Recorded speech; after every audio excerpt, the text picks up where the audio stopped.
bienvenue. Aujourd'hui, je vais vous parler de l'éthérique. Une des dernières fois, je vous ai parlé de l'aura et je souhaite petit à petit vous donner des petites informations. Et là, donc, l'éthérique, c'est la première couche de l'aura. Elle est liée avec l'énergie de vie. L'énergie de vie qu'on peut aussi parler le prana. Le prana que vous retrouvez, ces petites particules tout bleues, transparentes, dans l'air, dans l'oxygène. Voilà. Et plus vous êtes en position de conscience, respiration, plus vous allez capter le prana et vous allez vous sentir mieux en vous. C'est un état de contemplation quelque part. La première couche donc éthérique, elle est bleu-gris quand on lit l'aura. C'est la plus facile à voir.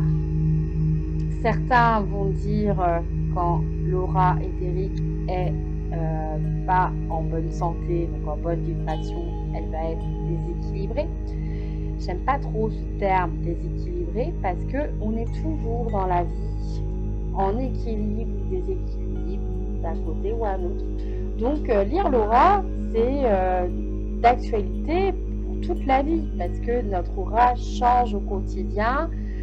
Vous pouvez vous développer une belle aura, mais bonjour le chat qui est derrière. Et vous pouvez aussi être hyper triste et votre aura est plutôt heureuse. Alors, les discordes dans l'aura, je préfère ce mot parce que c'est comme un violon, il faut l'accorder, comme la guitare. Et un aura, ça s'accorde. Vous avez tous un aura avec un son. Et en fait, pour ceux qui travaillent avec le son, en fait, ils vont réaccorder votre aura en fonction de votre son. Chaque organe, en fait, vibre à votre son de l'âme.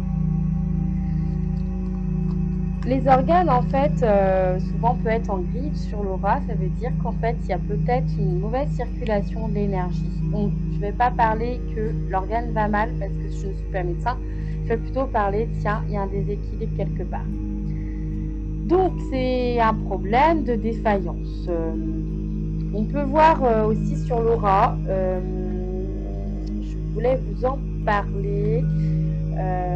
L'aura peut avoir des déséquilibres comme les fuites énergétiques. Et du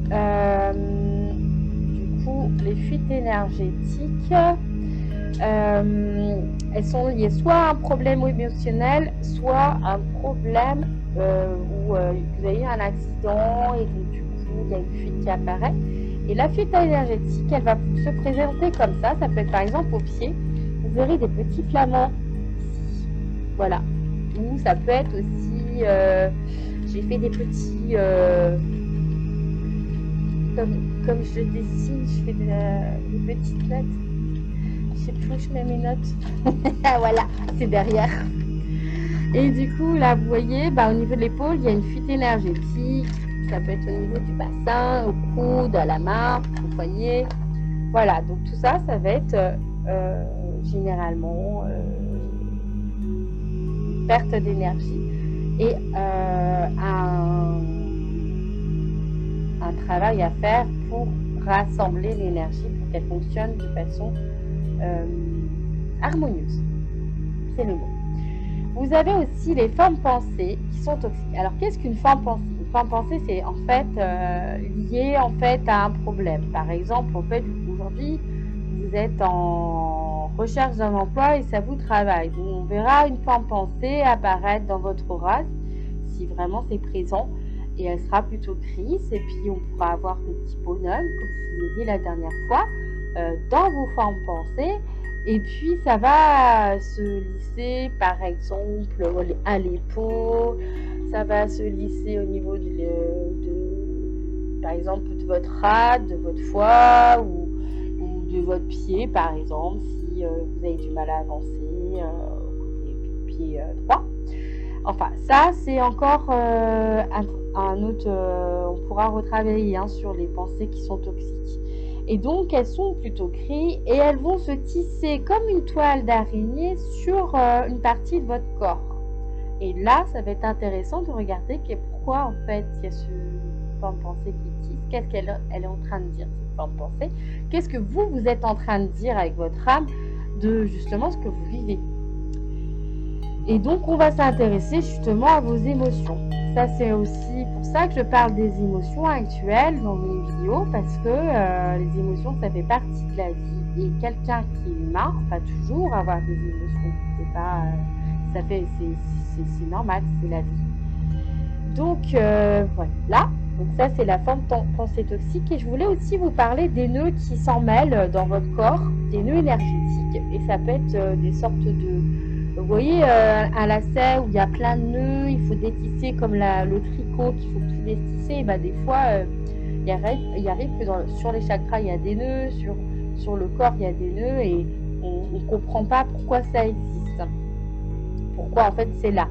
Et en fait, ces nœuds peuvent aussi être liés à une forme d'emprise qui existe. Et du coup, à chaque chakra correspond en fait un nœud qui peut apparaître. Si un nœud apparaît au premier chakra, ça peut être une forme d'emprise qui existe, qu'elle soit familiale ou ça peut être au niveau du père, de la mère, des ancêtres. En fait, l'emprise, c'est une soumise. C'est comme si on vous soumettait une pensée et un ordre de pensée chez vous qui doit être dans la vie. Voilà, en gros, c'est ça. Vous pouvez avoir une emprise aussi sociétale, par exemple les formes de consommation imposées. Par exemple, quand on vous impose le vaccin, ça peut être, sans être dans la politique, ça peut être une forme de pensée aussi. Quand on vous impose, par exemple, entre amis ou dans la famille, c'est important de se marier. Donc en fait, on va vous dire, toi, t'es pas marié, c'était pas normal. Donc ça, puis la personne, elle va dire, ouais, il faut absolument que je me marie. Donc elle se marie avec un homme qu'elle n'aime pas. Et au final, en fait, elle est sous emprise de la famille. Ou la forme d'emprise, ça va être, par exemple, toi, t'es une femme seule. Et en fait, c'est pas normal d'être seule. Donc, il faut absolument que tu sois avec quelqu'un. Donc, inciter la personne à être comme ça. L'emprise, ça va être aussi la culpabilité que la personne peut mettre sur vous et que du coup, ça vous met en fait sous emprise parce que vous vous rendez, c'est comme si vous étiez obligé de garder contact avec cette personne. Voilà. Donc tout ça, les emprises, c'est compliqué. C'est pas que c'est compliqué, c'est qu'il faut comprendre, voilà, comment elle s'emboîte dans votre corps. Qu'est-ce qu'elle dit? Parce que, en fait, quand c'est lié comme ça, l'emprise sur votre corps, que ce soit votre premier chakra, votre deuxième, votre troisième, ou au niveau de l'épaule, qu'est-ce qu'elle vient me dire, en fait? Parce qu'en fait, elle est tellement liée que, en fait, ça s'en va pas comme ça, une emprise. C'est-à-dire qu'en fait, il faut que vous disiez, oui, non, stop, j'arrête, quoi, stop, je coupe avec cette emprise. Je reprends ma vie en main, je suis avec moi, et je suis maître de mon destin, entre guillemets. Parce que la vie aussi, des fois, décide pour nous. Hein, donc, on n'est pas tout à fait... il y a des choses qu'on décide et d'autres qui ne nous permettent pas de décider. Parce qu'il y a des choses qui nous est, on va dire, imposées ou destinées. Et que c'est important d'être vraiment là au bon moment et présent à notre vie et à notre âme. Donc voilà un petit peu ce que je voulais vous dire sur l'éthérique et quelques petites choses que vous pouvez faire encore pour vous exercer, c'est de prendre votre main et au final de regarder là ce qui se passe, les filaments qu'il y a autour de votre main. Généralement, vous pouvez le faire avec un contraste de blanc ou autrement, vous pouvez peindre une feuille rouge si vous n'avez pas du rouge chez vous et vous faites pareil l'exercice. Comme ça fait un bon contraste. Et une feuille noire aussi, ça peut être... peut-être que vous avez un bouquin noir et que du coup, vous pouvez vous exercer comme ça. Après, vous pouvez aussi, quand il fera un peu plus chaud, je ne sais pas où vous êtes, en France ou dans le monde, c'est vous mettre sur une couverture, à moins que vous êtes à l'aise de vous mettre sur l'herbe, hein, que ça vous pose pas de problème. Vous regardez le ciel avec les nuages et vous allez regarder tout ce qui peut arriver comme quand vous étiez enfant en fait et qu'il y a des moutons, il y a des arcs-en-ciel, il y a les nuages se forment et du coup vous oubliez, vous relaxez votre vue. Vous êtes vraiment en mode détente totale Et après, essayez de vous mettre tout près de l'arbre, en fait, limite sous l'arbre. Comme ça, vous allez pouvoir travailler avec lui. Donc, vous demandez à l'arbre une autorisation. C'est sympa quand même de faire coucou à l'arbre. Et puis, du coup, vous regardez ces filaments qui est tout autour de l'arbre, toute l'éthérique qui pose. Vous allez voir, c'est magique. Vous allez voir son énergie apparaître déjà, l'éthérique qui est blanc, des filaments blancs. S'il y a un peu de gris, c'est qu'il est peut-être un peu malade. Et vous pouvez soigner l'arbre aussi. Ça, c'est une possibilité si vous voulez, si vous lui demandez. Mais on en fera une vidéo à un autre moment. Voilà, je vais vous laisser avec ça et je vous souhaite un bon dimanche et un bon début de semaine. Bye!